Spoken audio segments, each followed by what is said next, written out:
साथियों नमस्कार, मैं हूं कालू माली। आप जुड़े हो मेरे चैनल से। साथियों, इन मोबाइल की स्क्रीन पर जो तस्वीरें देख रहे हो, इनका नाम किशोर कुमार है। किशोर कुमार बाड़मेर से 5 किलोमीटर दूर कुड़ला गांव के निवासी है। अब पूरी जानकारी मैं आपको बता देता हूं साथियों। किशोर कुमार पुत्र बाबूलाल, जाति माली, निवासी कुड़ला। इनका ऑल राजस्थान में 10वीं रैंक पर कॉलेज लेक्चरर में चयन हुआ है। तो अपन किशोर से बात करेंगे, पूरी जानकारी लेंगे। किशोर के पिताजी ने बताया है, बाबूलाल जी ने कहा, किशोर ने पहली से 8वीं 12वीं तक अपने गांव में सरकारी स्कूल में पढ़ाई की। उसके बाद बाड़मेर पीजी कॉलेज में इन्होंने एडमिशन लिया। उनके बाद इनका अब सिलेक्शन हुआ है पूरे राजस्थान में 10वीं रैंक पर। तो अपन किशोर से बात करते हैं, पूरी जानकारी लेते हैं, कब इनका सिलेक्शन हुआ है, नहीं मतलब ये क्या कहना चाह रही है। अपन किशोर से बात करते हैं। किशोर जी नमस्कार। नमस्कार। किशोर जी बताइए, राजस्थान में कौन सी रैंक पे आपका सिलेक्शन हुआ और कब हुआ और कहाँ हुआ और किस में हुआ है? जी सर, मेरा असिस्टेंट प्रोफेसर या सहायक आचार्य पद पर हिंदी विषय से ऑल राजस्थान में 10वीं रैंक से चयन हुआ है। मैं बाड़मेर के कुड़ला गांव का निवासी हूँ। और मैंने अपनी प्रारंभिक शिक्षा गांव के विद्यालयों से की है, जिसमें एक सियोलो की ढाणी और एक मगने की ढाणी है।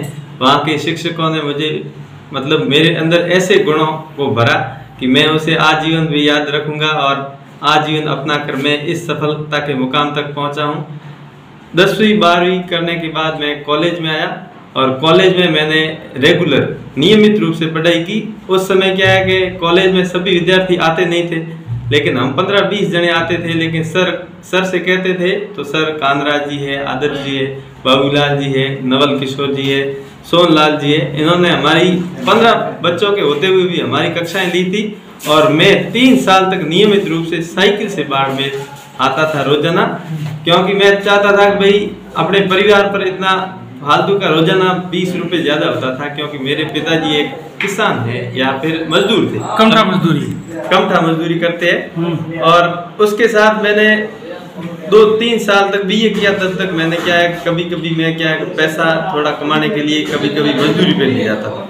और मैं एक अच्छा कारीगर के साथ में, कारीगर भी मुझे आज जानते हैं, कारीगरों ने भी मुझे बधाई दी है और मेरा स्टेटस भी कारीगरों ने मुझे बधाई भी दी है और मेरे स्टेटस भी रखे हैं। और उन्होंने कहा था, यार तुम काम करते थे तो भी मन लगा के करते थे, पढ़ाई भी तुमने मन लगा के की और तुम्हारा सिलेक्शन हुआ है। पहले भी मेरा चयन अब किसमें हुआ था?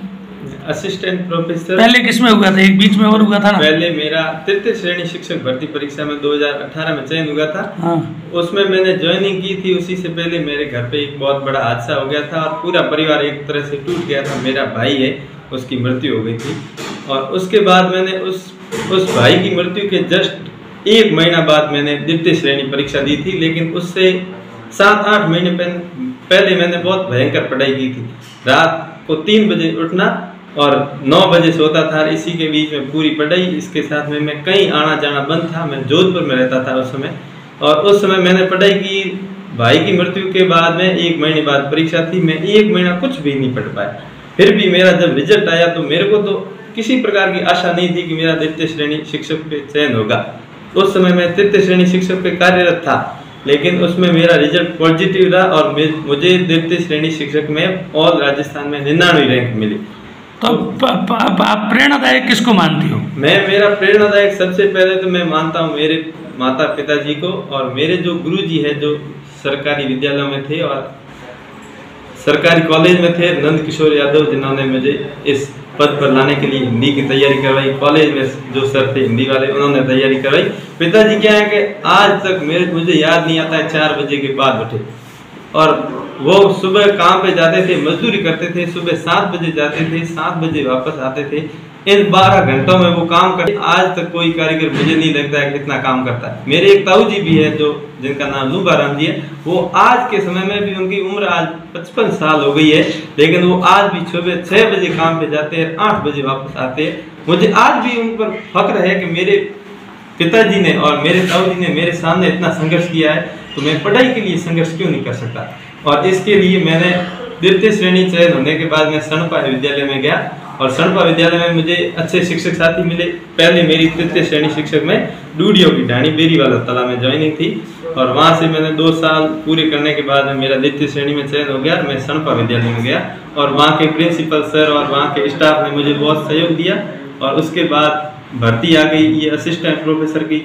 तो वहाँ के सभी लोगों ने मुझे प्रेरित किया कि आपको भी इसकी तैयारी करनी चाहिए क्योंकि आपकी इतनी उम्र नहीं है अभी। तो मैंने तैयारी की और उस समय कोरोना का लॉकडाउन लग गया था। तो उस लॉकडाउन में मैंने तो स्कूल जाना पड़ता नहीं था लॉकडाउन में। तो मैं उस समय भी मेरी क्या पहले से हैबिट थी, मैं 4-5 बजे के बीच में उठ जाता था। मैं मानता हूँ कि ये मेरे कितने घंटे पढ़ाई करते थे? पढ़ाई मैं कहता हूँ मैं 3 बजे उठता था और रात को 12 बजे सोता था असिस्टेंट प्रोफेसर के समय। और उस समय मेरे को दिन में लगभग 1 घंटा नींद आती थी। इस समय में विद्यालय में आना जाना भी होता था। विद्यालय जाते समय तैयारी के लिए मैं सुबह 3 बजे उठता था, रात को 12 बजे सोता था और इस समय मेरा मन पढ़ाई के अलावा और कहीं नहीं था। लेकिन साथ में स्कूल भी जाना पड़ता था कभी कभी क्योंकि ऑनलाइन टीचिंग वगैरह थी। तो उस समय मैं जाता था। मेरे सर थे मगाराम जी, वो बाइक चलाते थे, मैं पीछे पढ़ता रहता था। आते जाते 2 घंटे लगते थे क्योंकि सणपा मेरे घर से 40 किलोमीटर है। तो उस 2 घंटों के दौरान मैं काफ़ी अध्ययन कर लेता था। इस प्रकार मैं मानता हूँ कि मेरे चयन में बहुत सारे लोगों का योगदान है जिनका मैंने जिक्र किया उनका। और एक ये है कि अगर अपने मन में हमने कुछ अच्छा ठाना है तो उसके लिए पूरा का पूरा समय दे दो और समाज से थोड़ा सा अलग होते हुए, क्योंकि समाज में हम समय देंगे तो पढ़ाई को नहीं दे पाएंगे और उनके लोगों के कहने से थोड़ी बहुत हमारा मन है वो भंग भी हो जाता है। तो इसको इस प्रकार मैं इसमें चयन में योगदान मानता हूँ। धन्यवाद। ठीक है, ये है साथियों किशोर कुमार माली जो कुर्ला के निवासी है। धन्यवाद।